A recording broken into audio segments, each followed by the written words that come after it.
Very good morning. तो हमारा जो सेकंड चैप्टर का जो सिलसिला है यहाँ तक कहाँ तक हुआ था, जो हमने देखा कि उसमें क्रेब्स साइकिल के बाद हमने देखा electron transfer chain. Electron transfer chain के बाद हमने देखा कि अमाइनो एसिड्स का रोल, अमाइनो एसिड से हम क्या क्या बना लेते हैं। तो इन सारी बातों के बाद अब हमें बात करनी है कुछ और ऐसे कहेंगे न्यूट्रिएंट्स के बारे में जो हमारे लिए यूज़फुल है, या कुछ प्रोटीन्स है जो एक्ट होते हैं एज ए एंजाइम के फॉर्म में। तो हम कहेंगे, हमने कहा था कि कार्बोहाइड्रेट को हम कॉमनली कंज्यूम करते हैं, उससे हम ग्लूकोज जो है बना लेते हैं। यानी कि ग्लूकोज हमें डाइजेशन के बाद मिलता क्या है, ग्लूकोज। और ग्लूकोज से हम क्या करते हैं, एनर्जी बना लेते हैं, जिसका इसका जो फॉर्म है एनर्जी का एटीपी, यानी कि एडेनोसाइन ट्राइफॉस्फेट। तो इस फॉर्म में हमने एनर्जी बना ली। तो हमने बात की थी कि अगर हम कार्बोहाइड्रेट की स्टारवेशन कंडीशन से गुज़र रहे हो, तब क्या होगा कि हमारे बॉडी में जो लिपिड्स है या तो फिर हमारे पास प्रोटीन्स है, इनसे भी हमने एनर्जी निकालते हुए देखा था। एरोबिक रेस्पिरेशन में हमने देखा कि किस तरह से लिपिड्स का कन्वर्जन एसिटाइल कोएंजाइम में हो रहा था। एसिटाइल कोएंजाइम फिर से क्रेब्स साइकिल ऑपरेट करके हमारे लिए एटीपीज जो है बना रहा था, राइट। तो एरोबिक हो या एनारोबिक, उसके बावजूद अगर मान लीजिए कि हमारे पास ग्लूकोज जो है कम पड़ रहा हो, राइट, हमारे पास ग्लूकोज यानी कि कार्बोहाइड्रेट ग्लूकोज का अमाउंट कम है, तब क्या किया जाता है, हमने कहा था कि प्रोटीन्स को डाइजेस्ट करेंगे तो हमें क्या मिलेंगे, अमाइनो एसिड्स मिल जाएंगे, राइट, अमाइनो एसिड्स मिलेंगे। अमाइनो एसिड्स का यूज़ हमने बताया था कि डिफरेंट तरह के हम इससे प्रोटीन्स बनाएंगे, फिर से जो हमारे सेलुलर प्रोसेसेस से होता है, ट्रांसलेशन की हेल्प से। इससे हम क्या करेंगे, हार्मोन्स भी बना लेंगे। ओके, हार्मोन्स हमने बताया था कि कौन से, जैसा कि हमने लिपिड्स से भी, फैटी एसिड से भी हमने हार्मोन्स बनाए थे। कौन से, प्रोजेस्टेरॉन कहा था, एस्ट्रोजन, ओके, एल्डोस्टेरॉन। वहाँ पर जो हार्मोन्स हमने बताए थे, टेस्टोस्टेरॉन, तो उस तरह के हार्मोन्स। और कुछ हार्मोन्स ऐसे भी होते हैं जो प्रोटीनॉइड्स होते हैं, यानी कि प्रोटीन वाले स्ट्रक्चर होते हैं, तो उनसे भी हम हार्मोन्स बना लेते हैं। साथ ही साथ हमारे अमीनो एसिड्स का यूज़ इस तरह के कुछ प्रोटीन्स में भी होता है कन्वर्ट, यानी उनका कन्वर्जन एंजाइम्स में भी कर लेते हैं। तो एंजाइम्स क्या, काइंड ऑफ प्रोटीन, ये है एक तरह का प्रोटीन है, protein which catalyze the rate of reaction. ये बात कभी भूलना नहीं कि ये भी एक तरह का प्रोटीन होता है। एंजाइम मतलब वो क्या करेंगे, किसी तरह के रिएक्शन को ऑपरेट करेंगे, उससे उसका रेट बढ़ाएंगे, तभी तो हम उन्हें कहेंगे catalyse the rate of reaction, यहाँ पर हमने कहा है। तो ये तो हो गए इनके रेगुलर यूजेस, कहाँ किसके, ये अमीनो एसिड्स के या तो फिर एक्सेस प्रोटीन के। तो मान लीजिए कि हमारे पास लिमिट से ज़्यादा प्रोटीन है अवेलेबल बॉडी में, लेकिन ग्लूकोज कम है। उस कंडीशंस में क्या करेंगे, हम इससे अमीनो एसिड्स तो बना लेंगे डाइजेशन के बाद, फिर हमारे पास और एक प्रोसेस हो जाती है, ऑपरेट की जाती है। अगर कंडीशन इसको यानी ग्लूकोज का अमाउंट अगर कम हो तो क्या किया जाता है, इससे ग्लूकोज बना लिया जाता है, अमीनो एसिड से ग्लूकोज का कन्वर्जन होता है। तो ग्लूकोज बनाने की इस प्रोसेस को हम कहेंगे ग्लूकोनियोजेनेसिस। बात याद रखना, इस टर्म को याद रखना। Gluconeogenesis is the process in which conversion of amino acids into a glucose। Okay, excess amino acid, excessive यानी ज़्यादा हुए वाले, कुछ अमीनो एसिड्स तो वेस्ट प्रोडक्ट में डाइजेशन के बाद ही कन्वर्ट हो जाते हैं, लाइक अमोनिया में कन्वर्ट हो जाएंगे, तो उनको हम थ्रो आउट कर देंगे बॉडी से बाहर, और जो फिर भी ज़्यादा हो गए तो उनसे हम ग्लूकोज बना लेंगे। तो इस तरह के प्रोसेसेस भी हमारे बॉडी में ऑपरेट की जाती है। साथ ही साथ एक बात, हमारे पास यानी हमारे अर्थ सरफेस पे यानी प्लैनेट पे एक ऐसा भी ऑर्गेनिज्म है जो सबसे ज़्यादा एक तरह का प्रोटीन बनाता है, वो है ऑर्गेनिजम्स है प्लांट्स। प्लांट्स के पास एक प्रोटीन होता है रूबिस्को नाम का, याद रखना है आपको, रूबिस्को।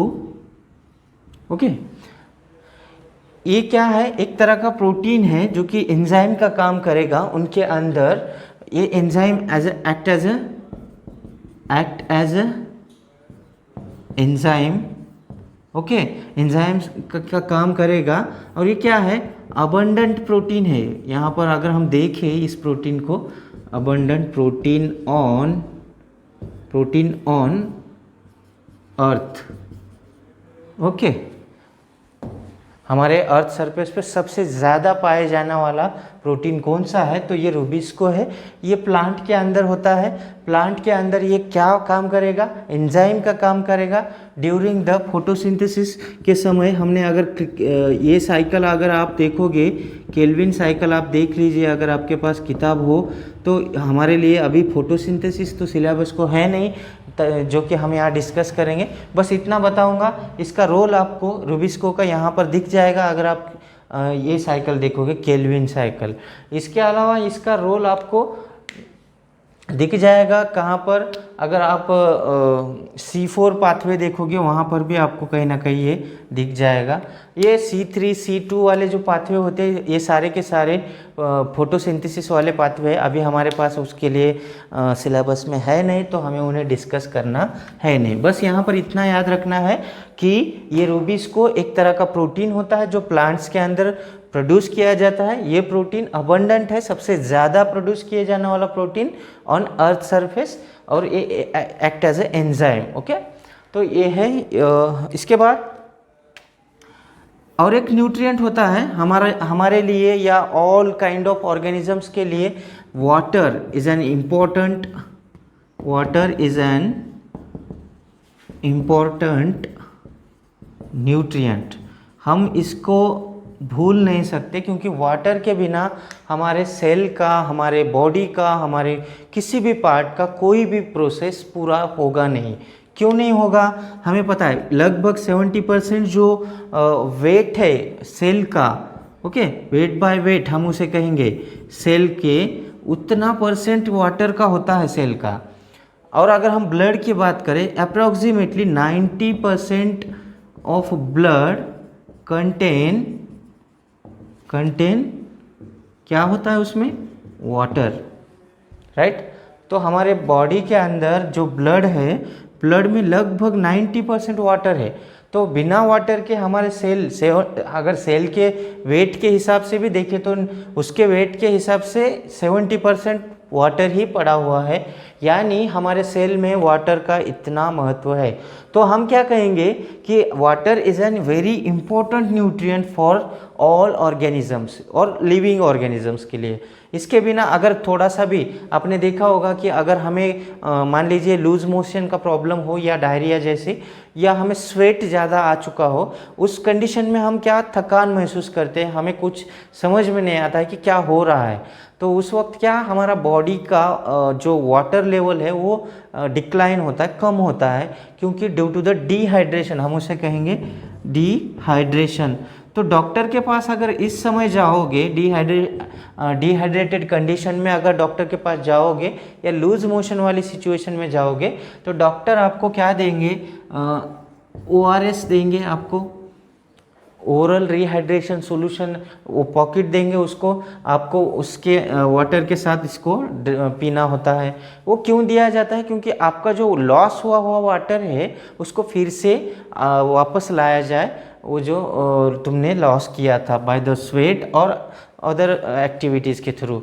तो इस तरह से हमारे लिए वाटर एक बहुत ही महत्वपूर्ण न्यूट्रिएंट कहा जा सकता है। इसके अलावा अगर हम और एक न्यूट्रिएंट की बात करें तो ये फाइबर्स होते हैं। Fibres are found in vegetables. Okay, vegetables में मिलते हैं ये हमें, या तो फिर सीरियल्स में मिलते हैं, यानी कि ज्वारी, ये जो व्हीट होती है, गेहूँ, इनमें हमें मिल जाता है। और कुछ फ्रूट्स में भी पाया जाता है ये फाइबर्स। तो फाइबर क्या है? एक तरह का अनडाइजेस्टेड कंपाउंड है। इसे हम डाइजेस्ट नहीं कर सकते हमारे बॉडी के अंदर। इसे अगर हम खा लेते हैं, मान लीजिए फाइबर या सेलुलोज, दोनों तरह के, okay, fibre it is the undigestive material, plant material हम कहेंगे, plant material which is useful for better digestion। यानी ये क्या कर रहा है? हालांकि ये जो कंपाउंड है, ये जो मटेरियल है, अनडाइजेस्टिव है, इसे हम डाइजेस्ट नहीं कर सकते।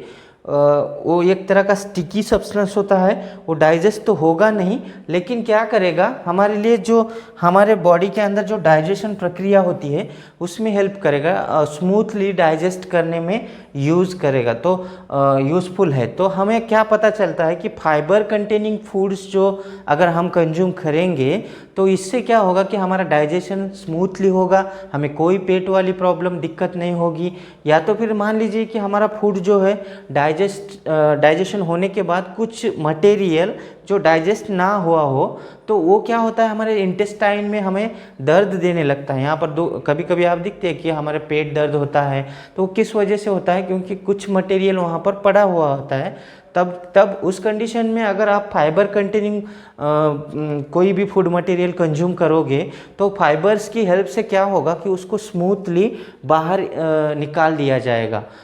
तो इस तरह से हमारे लिए फाइबर एक तरह का कंपाउंड है जो यूज़फुल है डाइजेशन के लिए, for the process of digestion as well as for the process of removal of undigested material और वेस्ट मटेरियल। ओके, ये दोनों काम करने में हमें फाइबर जो है यूजफुल है। तो आपको वेजिटेबल्स यानी ग्रीन और लीफी वेजिटेबल हम कहेंगे उसे, आपको पत्ते यानी कि हरी सब्जियां खानी है, यानी कि पत्ते वाली, यानी कि स्पिनाच या मेथी वाली जो होती है उस तरह के, या तो फिर हम कहेंगे वो जो हमारे पास ओकरा होता है, ओकरा वाली सब्जी आपने देखी होगी, भिंडी हम जिसे कहते हैं, लेडीज़ फिंगर, तो उसको कंज्यूम कीजिए, उसमें ज़्यादा फाइबर मिलेगा आपको। सीरियल्स में तो हम रेगुलर कंज्यूम करते ही हैं, इसी वजह से हमें लिपिड्स के मुकाबले हमारा जो आम भोजन होता है वो जल्दी डाइजेस्ट हो जाता है। फ्रूट्स है, फ्रूट्स में भी हमें फाइबर जो है मिल जाएगा। तो ये तो हुई कुछ इम्पोर्टेंट बातें। इसके बाद बात कर लेते हैं हम विटामिन्स के बारे में।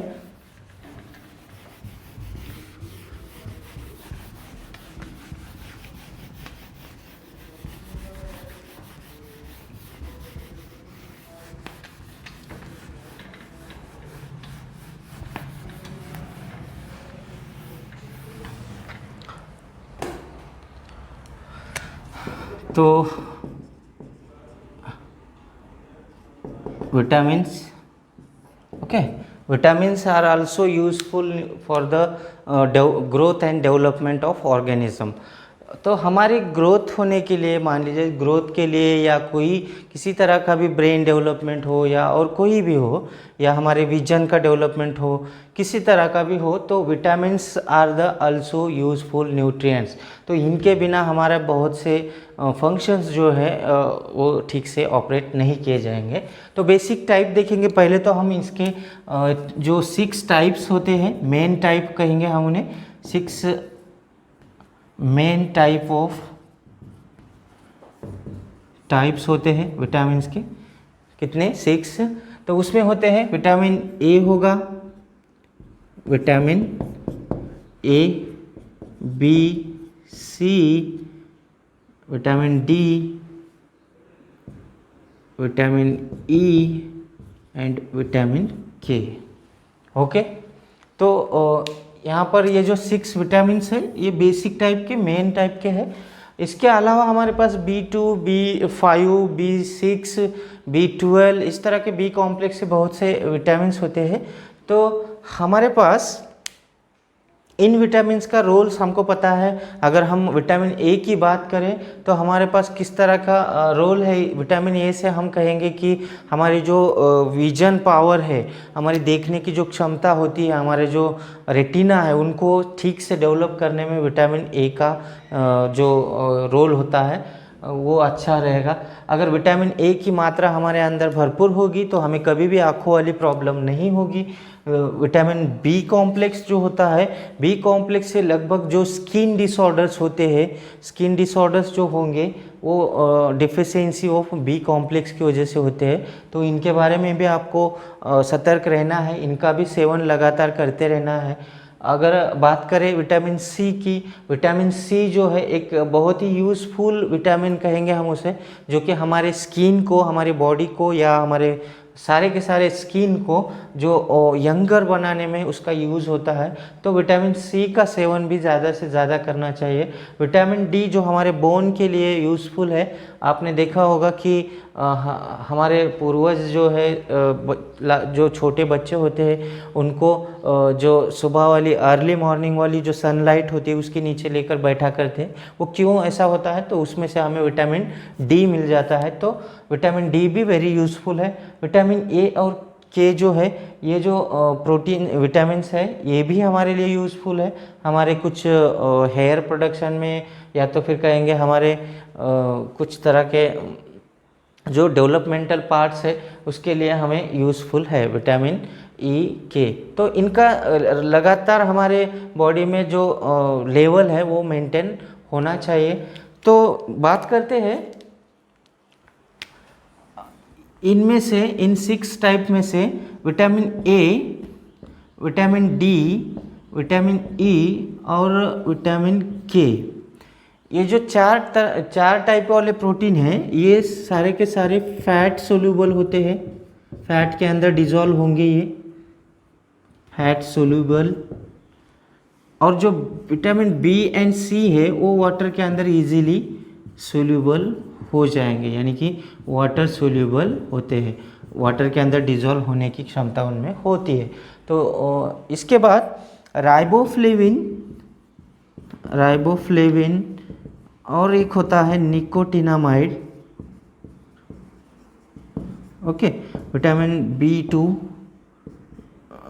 एंड विटामिन B5, विटामिन, ये दोनों के दोनों प्रोटीन्स जो है बी कॉम्प्लेक्स का पार्ट है विटामिन बी का, ओके। तो इनका रोल हमने देखा है कि जब हम ग्लाइकोलिसिस पढ़ रहे थे तब हमें NADH2 मिल रहा था, राइट, NADH2। निकोटिनामाइड यहाँ पर है, निकोटिनामाइड, और क्रेब साइकिल के समय FADH2 भी मिल रहा था हमें। तो फ्लेविन है यहाँ पर।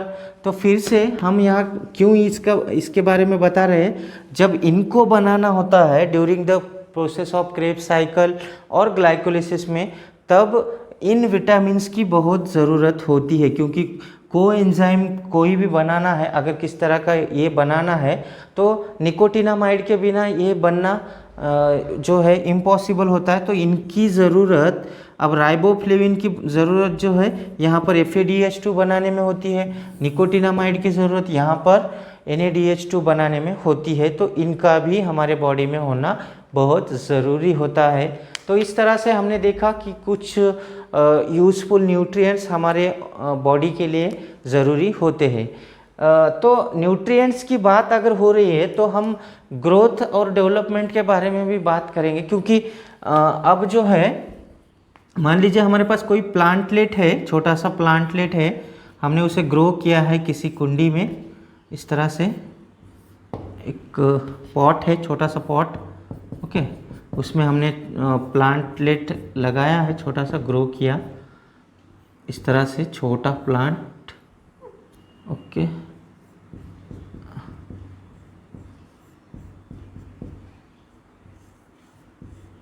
ये छोटा सा प्लांटलेट है और ये ऊपर वाला जो पार्ट है उसका अपेक्स है, अपाइकल रीजन है, अपेक्स यानी ऊपर वाला पार्ट। तो हम देखते हैं कि यहाँ पर इस प्लांट को जब उसकी ग्रोथ यानी उसकी हाइट बढ़ानी होती है, उसको ग्रो करना होता है, तो उसके सेल्स, यहाँ के सेल्स जो हो गए, यहाँ अपाइकल रीजन या अपेक्स रीजन के सेल्स जो है इनको डिवाइड होना होता है, यानी कि इनको सेल्स को मल्टीप्लाई यानी डिवाइड होना ज़रूरी होता है। तो सेल को डिवाइड करने के लिए बहुत सारे प्रोटीन्स या विटामिन्स की ज़रूरत होती है। साइक्लिन डी नाम का, साइक्लिन डी, सी, इस तरह के कुछ प्रोटीन्स होते हैं, वहाँ पर सेल डिवीजन में यूज़फुल होते हैं। तो इस तरह से हर तरह का प्रोसेस जो बॉडी में ऑपरेट किया जाता है उसे न्यूट्रिएंट के बिना ऑपरेट करना इम्पॉसिबल होता है लगभग। तो हमें अब अगला जो पार्ट है हमारा सेल डिवीजन वाला, उसे देखना है। तब क्या होगा, सेल को, किसी भी सेल को उसका खुद का जो सेल स्ट्रक्चर है उसको अगर डबल करना हो, मान लीजिए एक सेल है उसे डिवाइड होना है, दो बनाने हैं, ओके। ये सेल, ये ओल्ड सेल कहेंगे हम इसे, जो कि पैरेंटल थी, यहाँ न्यूक्लियस है, ये न्यूक्लियस, और ये न्यू सेल है, इसी से आई हुई ये न्यू सेल है, इसका न्यूक्लियस। तो सेल डिवीजन में क्या करेंगे हम, अभी नेक्स्ट जो हमारा जो पार्ट है सेल डिवीजन वाला है, वहाँ पर हम देखेंगे कि किस तरह से सेल खुद को डिवाइड करती है। डिवाइड करने के लिए उसे क्या क्या करना पड़ता है। पहले क्या करेगी, तो पहले तो वो क्या करेगी, इसके सेल के अंदर जितना भी मटेरियल होता है, जितना उसका डीएनए होता है, उसका जो अमाउंट है, उसका जो कहेंगे हम, उसका जो भी लेवल है उसको बढ़ा लेंगे, उसके साथ डबल कर लेंगे। डबल करने के बाद ही उस सेल को इक्वली डिस्ट्रीब्यूट करने के लिए वो मटेरियल सफिशिएंट हो पाएगा। तो इस तरह से हमें सेल साइकिल में देखने को मिलेगा। हम देखेंगे अगले वीडियो में कि किस तरह से सेल खुद को डिवाइड करने से पहले खुद को प्रिपेयर करती है, और प्रिपेयर करते समय वो क्या क्या प्रोसेसेस ऑपरेट करती है, इसके बारे में हमें पढ़ना है। और सेल डिवीजन के बाद में, एक्चुअली सेल डिवाइड होने के बाद ही जो है ये ग्रोथ ऑपरेट होती है, या तो फिर हम कहेंगे कि हाइट बढ़ रही है प्लांट की, तो हाइट बढ़ने के लिए सेल डिवीजन होना बहुत ज़रूरी होता है, ओके। तो ये सारी बातें हम अगले वीडियो में देखने वाले हैं। तो यहाँ तक आपका जो नोट्स है उसको रेगुलरली आप बनाते रहिए, ओके। अगले वीडियो में हम सेल साइकिल के बारे में पढ़ेंगे। Thank you.